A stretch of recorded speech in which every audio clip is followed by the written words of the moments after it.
Hi everybody, this is your narrator Ali, and I hope you are ready to relax to our story today.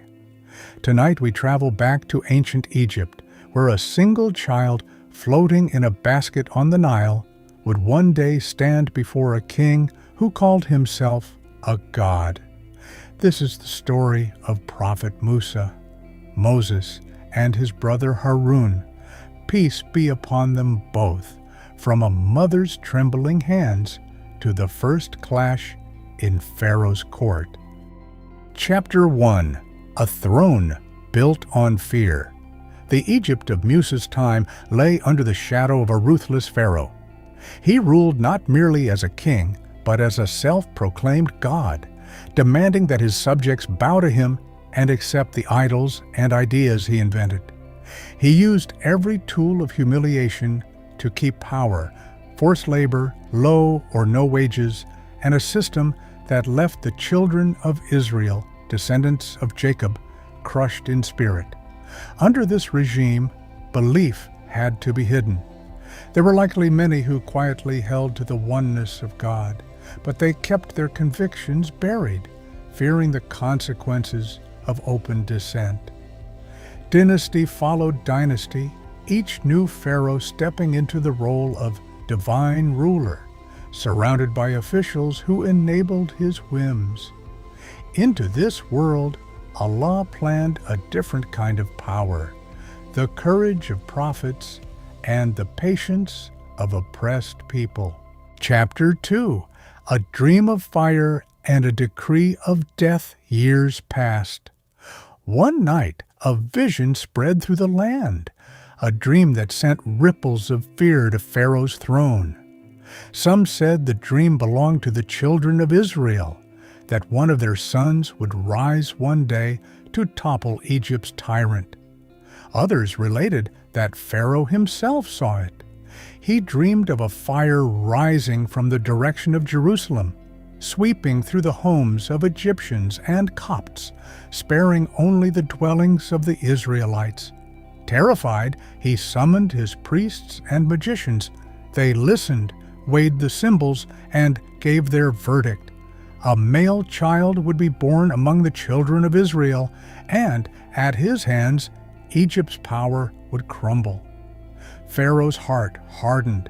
He issued a brutal decree. Every newborn boy among the Israelites was to be killed, while the girls were left alive to be used and exploited. For a time, the killing continued unchecked, but even Pharaoh's advisors began to worry. They warned him that if all the young boys were destroyed, the Israelites would eventually disappear, leaving no laborers for the vast projects and no women for the ruling class to exploit. So, a grim compromise was reached. Baby boys would be killed one year and spared the next. A cold calculation lay beneath it. Enough terror to suppress hope, enough survivors to keep the machinery of oppression running. Chapter 3. 2 brothers, 2 years. In the year when boys were allowed to live, a woman from the children of Israel gave birth to a son, Harun, Aaron, peace be upon him. She held him openly, relieved that this child had slipped past the blade of Pharaoh's decree.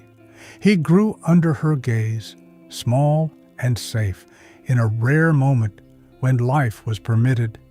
Then another pregnancy came, and with it, a tightening fear. This time, it was a killing year. Her heart pounded with every rumor of soldiers, every cry she heard in the streets. When Musa was born, she nursed him in secret, hiding his presence from neighbors and guards alike.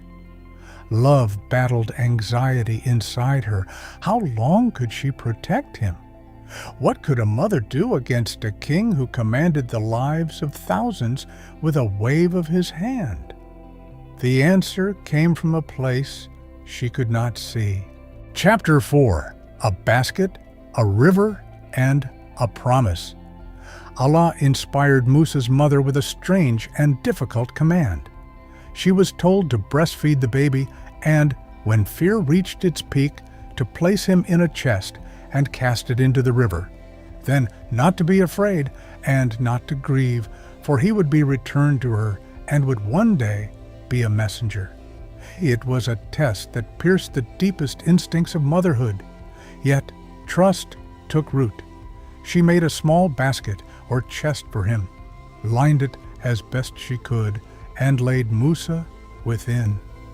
With trembling hands and a heart close to breaking, she walked to the bank of the Nile. The river flowed broad and indifferent, yet she knew that the Lord of the river loved her son more than she did. With that thought, she released the basket into the water. The moment it touched the surface, Allah commanded the waves to carry it gently. No swirling eddies, no sudden current would overturn it. The river became a secret guardian, bearing a child toward the very heart of the danger he was destined to confront. Meanwhile, Musa's older sister received instructions from their mother. Follow quietly, see where the basket goes, and bring back news. She moved along the bank, careful to remain unnoticed, watching the tiny ark drift down the Nile. Chapter 5: A Queen's Heart and a Baby's Refusal. The basket's journey ended at the edge of Pharaoh's own palace. Servants spotted it, pulled it from the water, and discovered the crying infant within. They carried him inside, unaware that they cradled the child foretold in the dream. Pharaoh's wife, known in Islamic tradition as Asiya, came forward. Unlike her husband, she believed in one God in her heart. Where he was harsh and arrogant, she was gentle and compassionate. Where he claimed divinity, she turned in humility to the true Lord. When she saw the baby, love surged within her. She held him close, and tears of joy filled her eyes. She herself had been unable to bear children and had long hoped for a son. Pharaoh watched, puzzled by his wife's sudden emotion. She pleaded with him, let them keep the boy. Perhaps he would bring them comfort, or could be adopted as their son. Pharaoh, not recognizing the hidden plan of Allah, agreed. They did not perceive that the child they saved would one day confront their throne. Soon, however, a practical problem appeared. The baby refused to nurse from any of the wet nurses brought to him. The palace grew anxious. Without milk, the child could not survive.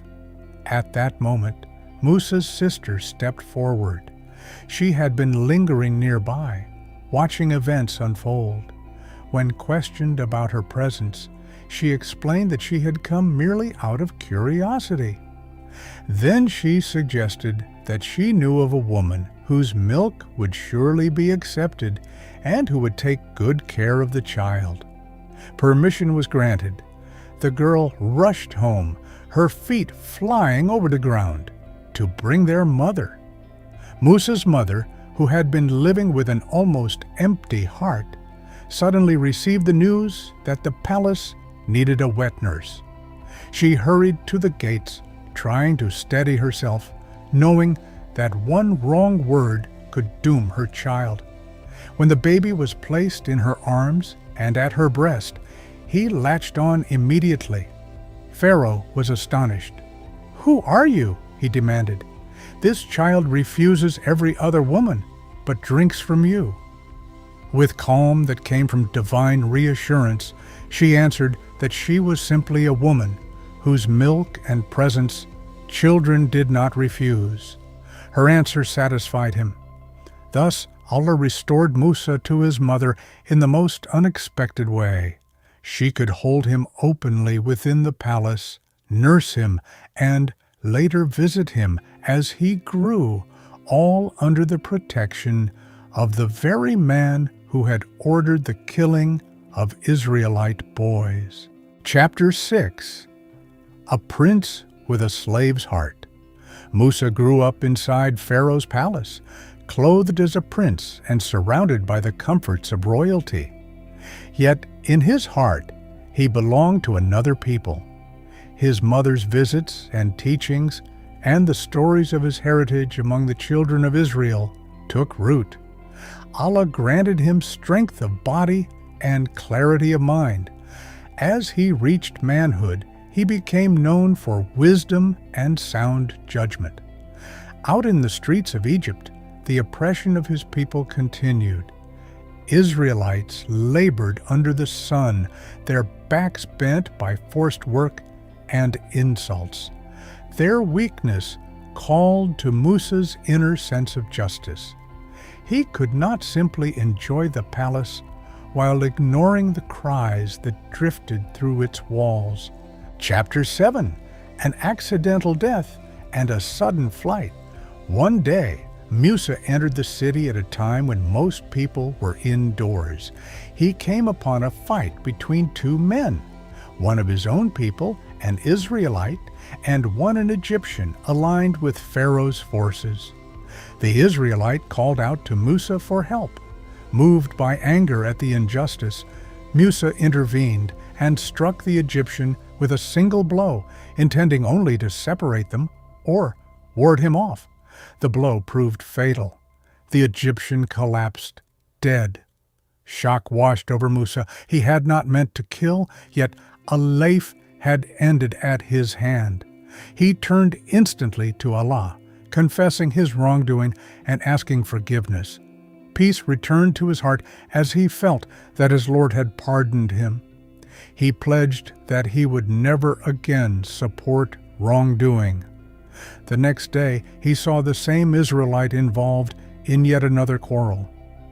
Musa rebuked him, telling him he seemed to be a troublemaker.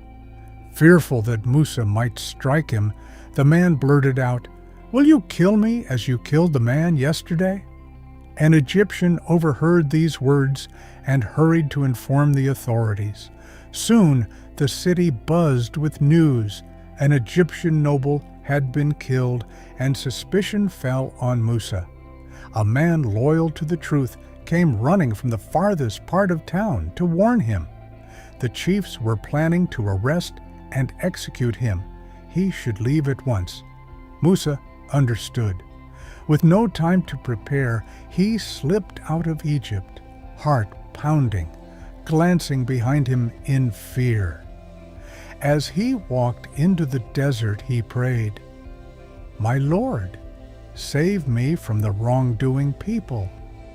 Chapter 8. A fugitive in the desert. Musa left without carriage or caravan, without extra clothes or food. All he carried with him was his staff, his trust in Allah, and the memory of the city he had fled. He headed toward Midian, a land between Egypt and the Levant, crossing barren stretches of sand and rock. By day, the sun blistered his feet and back. By night, the air grew cold and his stomach tightened with hunger. He had no guide but the stars and no companion but his Lord. After days of exhausting travel, he reached the outskirts of Midian and came upon a well where shepherds were watering their flocks. He collapsed in the shade of a tree, weary and thirsty. From there, he noticed something unusual. A group of men crowded the well, drawing water for their animals. A short distance away stood two young women holding their sheep back, waiting. Chapter 9. Two sisters at the well. Musa dragged himself to his feet and approached the women. Gently, he asked what their situation was. They explained that they could not draw water until the men had finished, because they were not strong enough to push through the crowd. Their father was old and unable to tend the flock himself. Musa's sense of justice stirred again, but this time he acted with controlled strength. He walked to the well and saw that a great stone covered its mouth, a rock so heavy that several men were needed to move it. Taking hold of it, Musa lifted it by himself, revealing the water beneath. He drew water for the sisters' sheep, then replaced the stone. Only when their flock had drunk its fill did he return to the shade. Exhaustion hit him anew. With deep humility, he turned his face toward Allah and whispered that he was in dire need of whatever good his Lord might send him, whether food, shelter, or simply a way forward. Chapter 10. A New Home and a Long Apprenticeship. The two sisters returned home much earlier than usual. Their father, surprised, asked why. They recounted the encounter at the well and the stranger who had helped them, a strong man with a noble demeanor. The father, known in Islamic tradition as a righteous man of Midian, sometimes identified with the Prophet Shu'aib, sent one of his daughters back to invite Musa to their home. She approached him shyly, delivering the invitation. Musa accepted, grateful for any kindness after so many days alone. In their home, he found warmth and hospitality. He shared his story, his upbringing in Egypt, the accidental killing, and his flight from Pharaoh's reach. The old man listened and reassured him that he had escaped from a tyrant people and was now safe. One of the daughters, seeing Musa's character, suggested quietly to her father that they hire him. She mentioned his physical strength and his trustworthiness. When he had accompanied her back, he had gone ahead so as not to walk behind her and be distracted by her form. The father saw wisdom in her words. He proposed to Musa that he stay and work as a shepherd for 8 years, with the option of completing 10, and that in return, Musa would marry one of his daughters. For a fugitive with no home and no allies, this offer was a rescue. Musa agreed. He settled into a new life, guiding flocks across the hills, living simply among people who believed in Allah. Those years were more than mere refuge. They were training. In the solitude of the desert, Musa's body hardened to endurance. His mind turned often to the signs of his Lord in sky and earth. He watched how plants pierced the soil, how rain revived dead land, how stars traced their paths. Silence became a companion, contemplation a daily practice. He was the descendant of Ibrahim and Yaqub, inheriting their monotheism. Now his own heart was being shaped for a mission he did not yet know. Chapter 11. A Sudden Decision and a Fire on the Mountain. After the agreed years had passed, whether 8 or 10, Musa felt a stirring of homesickness. He told his wife that they would return to Egypt. Perhaps he thought of his mother and brother, of the palace where he had grown, of loose threads left in his life. Perhaps he felt a pull without knowing its source. They set out across the desert once more, family and flocks moving slowly over the sand. One night, in the darkness near Mount Sinai, Musa realized he had lost his way. Cold pressed in around them. Searching for direction and warmth, he spotted a glow on a nearby slope, a fire flickering against the night sky. He told his family to remain where they were. He would bring back a flame for warmth or find someone who could guide them. As he drew near, he discovered that this was no ordinary fire. Chapter 12. I am your Lord. The call of prophethood. From the fire's direction, a majestic voice called out to him by name. Musa! He froze, heart pounding. The voice announced itself as his Lord, commanding him to remove his sandals, for he stood in a sacred valley. Then came words that would change every step of his future. He had been chosen. Musa was instructed to listen carefully to what was being revealed. He heard that Allah alone is worthy of worship, and that prayer must be established in remembrance of Him, for the hour of judgment is certain. though its time is concealed." Then the voice turned his attention to something simple, the staff in his hand. Musa explained its everyday uses, leaning on it while walking, beating down branches for his sheep, and other small tasks. He was told to throw it down. When he did, it transformed into a living serpent, writhing with energy. Instinctively, Musa turned to flee, but the voice reassured him, telling him to pick it up and not to fear. When he obeyed, the serpent became a staff once more. He was then told to place his hand under his arm and draw it out. It emerged shining with a brilliant, disease-free light, another sign.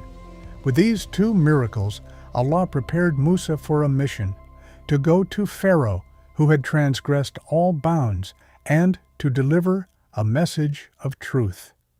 Musa felt the weight of this command. He remembered the killing, the price on his head. He feared arrest and rejection. So he turned to Allah again, asking for his chest to be opened with confidence, for his task to be eased, for the knot in his tongue to be loosened so people would understand him. He also asked that his brother Harun, eloquent and supportive, be appointed as his helper and partner in the mission. Allah accepted.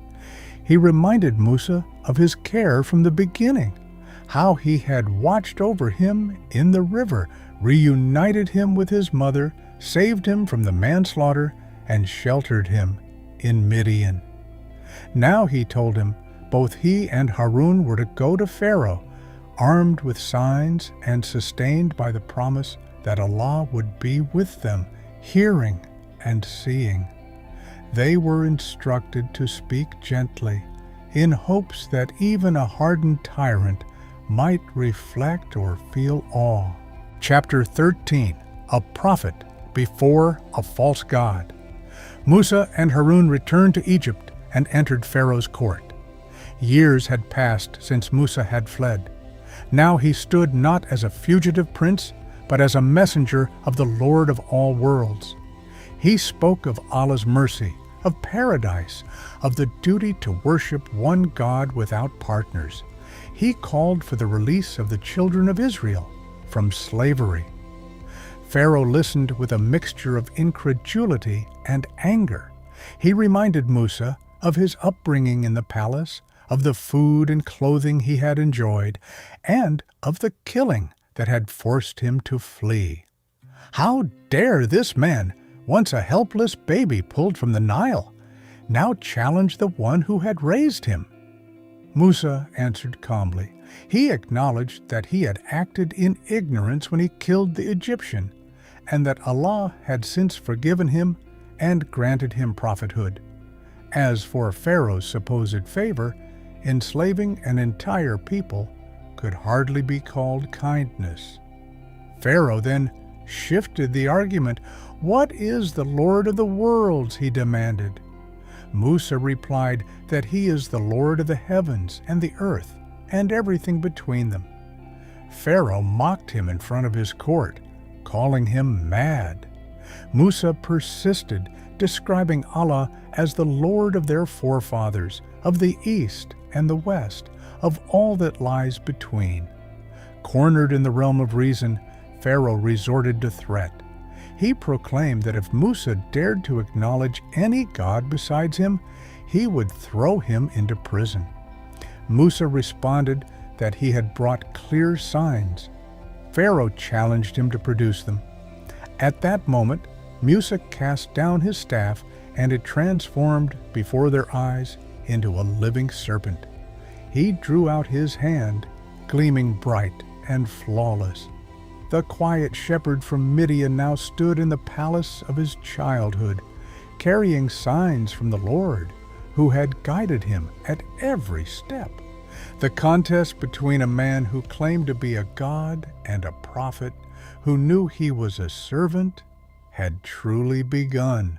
Closing reflection, from a mother's fear to a messenger's courage. As we end tonight's telling, think of how Musa's journey arcs from the terror of a mother placing her newborn in a river, to the courage of that same child, now grown, standing before Pharaoh. Every stage of his life prepared him for the next. The basket on the Nile taught that safety comes from Allah, not from walls or armies. Growing up in Pharaoh's palace taught him the language and psychology of power. The accidental killing and flight to Midian taught him humility, remorse, and reliance on God alone. Years as a shepherd in the quiet hills trained his body and heart for patience and reflection. The fire on the mountain opened his ears to direct revelation and gave him signs to bear. Musa's story reminds us that even our mistakes, when followed by sincere repentance, can become part of the training that shapes our future service. It shows that those who are oppressed are not forgotten, and that tyrants, no matter how confident, are never beyond the reach of truth. As you lie down tonight, you might ask, where am I in Musa's journey? At the river's edge, afraid to let go? On the road as a fugitive, unsure of what comes next? Or standing before some smaller Pharaoh in my life, needing courage to speak? Wherever you are, remember that the same Lord who said to Musa, "I am with you, hearing and seeing," watches over you as well. This is your narrator, Ali, thanking you for traveling through the early life and calling of Prophet Musa and Harun tonight, and wishing you a heart that trusts in times of fear, repents after mistakes, and speaks truth, even when thrones tremble. For more stories that can help you relax, don't forget to like and subscribe.